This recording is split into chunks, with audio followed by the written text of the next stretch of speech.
Let me now bring in former NTSB official Charley Pereira. Charley, thank you for your time this morning. I mean, just an awful, awful accident. Based on everything that you've heard, we just played that sound, between the truck and ATC there. What are your initial thoughts about what went wrong at LaGuardia? Good morning, Markie. Yeah, that is my first time hearing that audio.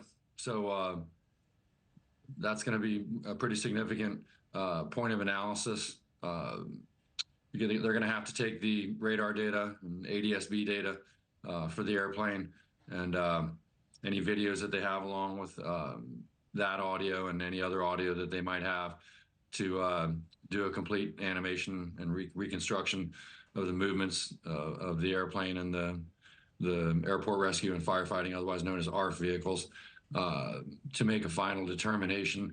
But just from the initial speculative thoughts after listening to that audio, it sounds like the controller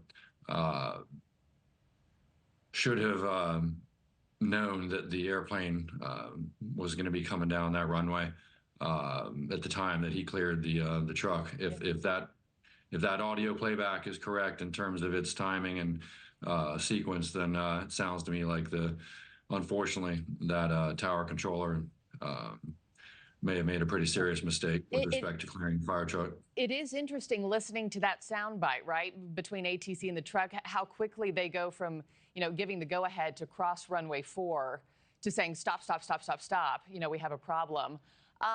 Could weather have played a factor there? I know there was, fog, some light rain in the area. Do you think that's weather related and visibility issues? I don't think so. I personally, my experience, I've been doing this 36 years now, since I got out of college with my aeronautical engineering degree.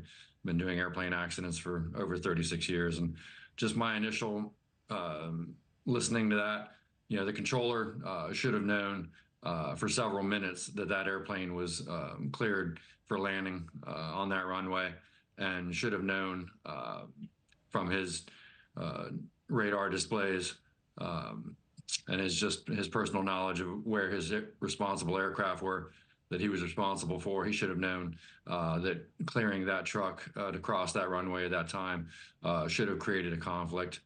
There's going to be a lot of analysis that goes into this as far as the systems are concerned.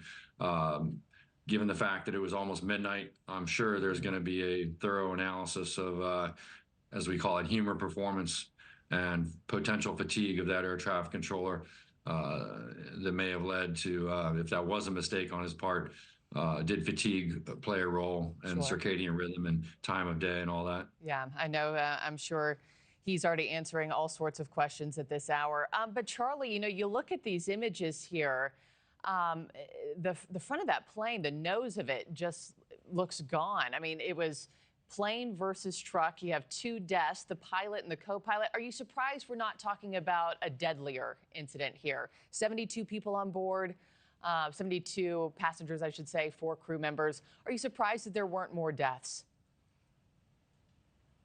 Well, my first thought when I saw the pictures hours ago of the front of the airplane was, it's going to be a miracle if those pilots didn't get seriously injured or killed. And it sounds like they were indeed killed. Also, there's typically flight attendants that are strapped in just aft of the cockpit door. So I'd be surprised if they didn't sustain some injuries as well. But that remains to be seen. For now, it's just a tragedy and terrible thing for the families of the pilots and anybody else that was injured. But you've got 2 large vehicles there. One made out of mostly aluminum with some steel landing gear and other structure. But you've got a massive fire truck that is primarily mostly steel and glass. And so I'm not sure of the combined velocities and the velocity vector directions, but it was enough, unfortunately, to kill those 2 pilots. Yeah, we know 32 people have been released this morning. Thank you for watching. Subscribe below and download our NewsNation app right now on your phone, and you will get fact-based, unbiased news for all Americans.